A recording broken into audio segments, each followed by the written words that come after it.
This is your Barbados Today evening news update for Monday, June the 25th. I'm Emmanuel Joseph. Thanks for joining us. Topping the news at this hour, commuters on the Edie Village and Sturgis bus routes will now experience a change in service due to the end of the Transport Authority Service Integration, or TASI project, which has culminated after 2 years. The TASI project combined the services of the state-run Transport Board and operators of privately owned public service vehicles on some routes. The primary goal of the project was to address issues of public transport reliability by integrating the PSVs as part of the public transport program to better meet the needs of the commuting public. While the Transport Board buses continue to service Edie Village from Fairchild Street and Sturgis from Princess Alice Terminal, the private minibuses will resort to the Constitution River Terminal and the Cheapside Van Stand.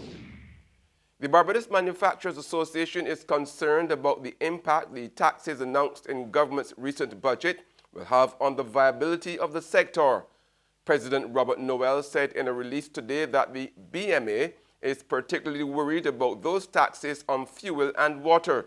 While saying the association is optimistic about the future, Noel is, however, unhappy with the likely effect the taxes will have on production and travel costs. As a result, the BMA head said the body will be working closely with its members in the coming weeks to assess the actual impact of the taxes on their businesses. Health authorities here are strengthening systems to stave off any new outbreaks of cases of resistant bacteria in the public and private health care sectors. Minister of Health and Wellness, Lieutenant Colonel Jeffrey Bostick, told the workshop on strengthening the antimicrobial resistance surveillance in the Caribbean this morning at Hilton Barbados Resort that infectious disease consultant Dr. Corey Ford was able to pinpoint the source of the outbreak at the Queen Elizabeth Hospital back in 2013. He said this was done in a timely manner so that the appropriate preventive and control measures were put in place. In addition, associated epidemiological information indicated target areas for intervention to decrease future infection rates. From that crisis came the institutional antibiotic stewardship policy, surveillance of at-risk patients for resistant bacteria, and enhanced infection control measures of that institution and other public healthcare facilities in our country. Police are continuing their probe into the circumstances surrounding a 3-car smash-up on Upper Bay Street, St. Michael, just around midnight last night. 2 men were reportedly seriously injured.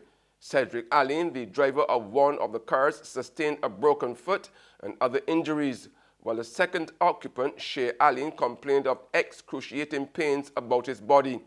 The drivers of the 2 other vehicles, Dennis Puckering of Flagstaff St. Michael and Rashid Pajwani, escaped with minor injuries. An eyewitness said one of the cars was speeding. It lost control, slammed into one traveling in the opposite direction, which in turn flipped several times before crashing into the third vehicle. In sports, the FIFA World Cup continued today with Saudi Arabia beating Egypt 2-1, Uruguay overcoming host Russia 3-0, and Spain and Morocco drawing 2-2. In that third and deciding test match now between West Indies and Sri Lanka at Kensington Oval, Sri Lanka in their first innings were bowled out for 154, leaving West Indies on a lead of 51 runs. And up to news time, the West Indies, believe it or not, were 2 for 8, and that was just around 4:58 p.m. There's regional and international news after this short break.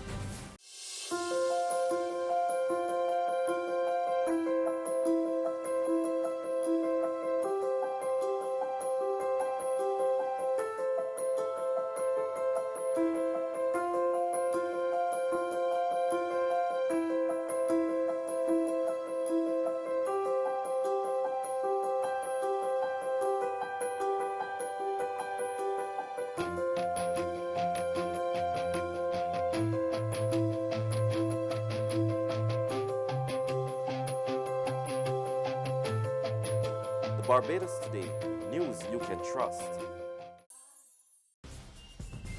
Welcome back with news from the region now. The movement for social justice is calling the government heartless for the way it has been dealing with citizens and the country. More in this report from TV6 News. Referring specifically to high unemployment, crime, and the prolonged Seabridge fiasco, MSJ leader David Abdullah is demanding action on behalf of the people. He says the joint trade union movement's call for a nationwide shutdown through a day of rest and reflection on September 7th is a great way to let the voice of the citizenry be heard.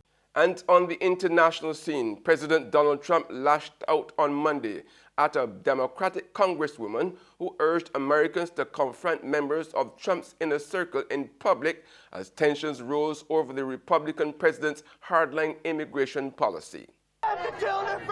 Protests across the country calling for an end to the Trump administration's zero-tolerance immigration policy as U.S. President Donald Trump digs in, tweeting a familiar refrain Monday to build the wall. We're going to have the wall. We're going to have the wall.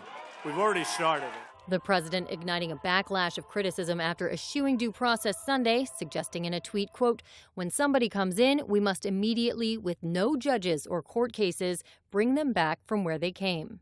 Government officials reported 2,053 children remain separated from their parents days after Trump signed an executive order to stop separating families at the border, a result of his zero-tolerance policy enacted in May.